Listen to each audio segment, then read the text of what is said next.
laying those challenges down. Listen, no good deed goes unpunished. It might not always work out, and it is what it is, and you got to make some decisions there. But I think teachers know when their colleagues are putting in their best effort and when they are not. And I think it is up to these adults, these agentic adults, these adults that have college degrees, these adults with college degrees that can get other jobs, these adults with college degrees that can get other jobs that are upwardly mobile, that are in charge of people who may be living beneath the poverty line, who don't have the resources that you have, and they need you in order to be successful in life. And this plays a huge role of where they will end up. Yeah, you got a duty. And if you're not up to that duty, then don't go wagging your finger and other social issues at other social people when you were scared to raise your hand up. Good advice. That makes sense, y'all. I sounded preachy. I'm sorry. I didn't mean to. No, I think to me it makes sense. Okay. You know, when I sent both On Code and the Agentic Black Parent Handbook to both of these women, Nadine really, it's kind of struck a chord with her. I knew I loved Nadine. I'm sorry. Go ahead. Continue. You should love Nadine. That's a good person to love.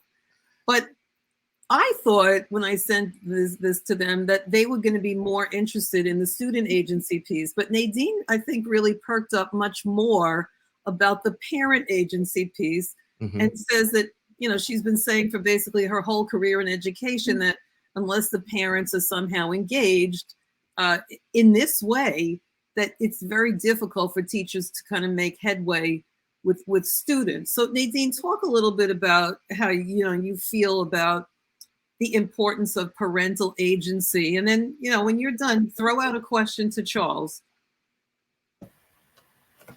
Okay, so I kind of felt like they go hand in hand. And if you're not necessarily seeing this in your home, if you don't have parents who are preaching to you, you know, to value your education, seek all the knowledge that you can, you know, that you're going to get, you know, what you're going to get out of education is what you put in. And if you're not really seeing that within the home and you don't have that family dynamic where they're encouraging you, how will that then translate into the classroom? You went out a little bit. Can you restate the question at the end for me? So if you don't have this aspect at home of parents or a community at home who are encouraging you to be the best version of yourself, how will that translate into the classroom? I mean, it can translate in a lot of different ways. I think home is really important, and all these things are vital. And sometimes it doesn't. Sometimes it's not. Like, you know, my parents both were in and out of jail. I mean, when they were there, you know, they did what they could do. But, you know, they'd be the first ones to tell you that they made a lot of different mistakes. But still here as a doctor, right. You know, they still raise somebody that run companies and write this stuff, right? So I think that you still got to see value in certain things, and there just might be different priorities that's happening. But without knowing that home life, and is this answer supposed to be targeted at teachers? Is it supposed to be targeted at parents or students? Because my answer wavers. It changes a little bit depending on who I'm talking to, Miss Nadine. So you tell me who I'm talking to. I guess I would say parents. To parents, I think with parents, I think it's like saying, listen, you got to be the coach of your team, of your kid's team. And when I wrote the Agentic Black Parent, and I'm also, you know, spoiler alert, I'm also writing the Agentic Black Teacher as well. But when I wrote that, I was teaching parents that they had to reclaim that power. And when I say you're the expert on your child, that don't mean you are a child psychologist. It doesn't mean you're a pediatrician. It doesn't mean you're a teacher. But what it does mean is somebody has to hold this child's like value. And your job is to be quarterback in making sure, like, hey, I know who my kids' teachers are. They know me.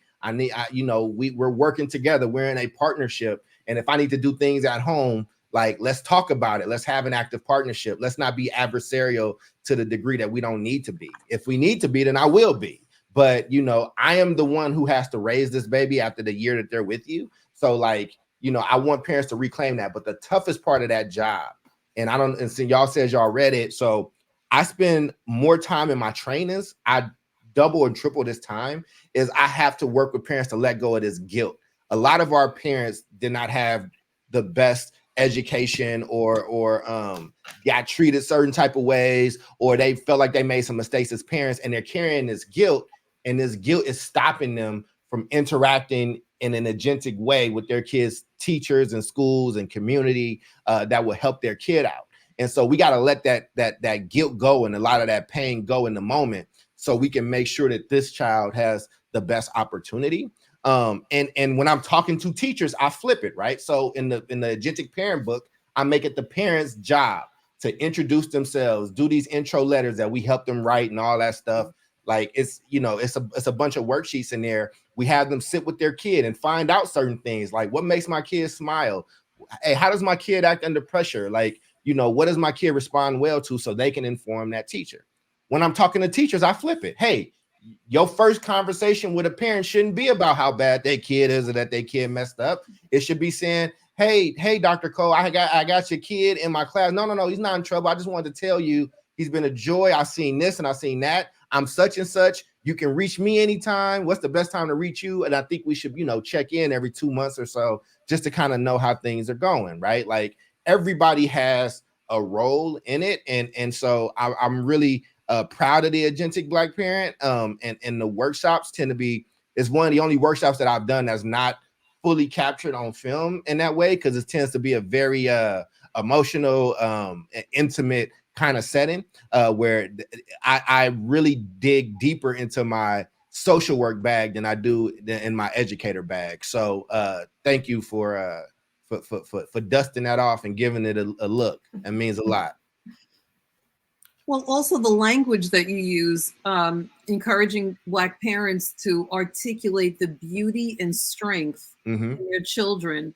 And that's not something that you see often. I mean, oftentimes I think we deal with parents that are used to schools delivering bad news, right?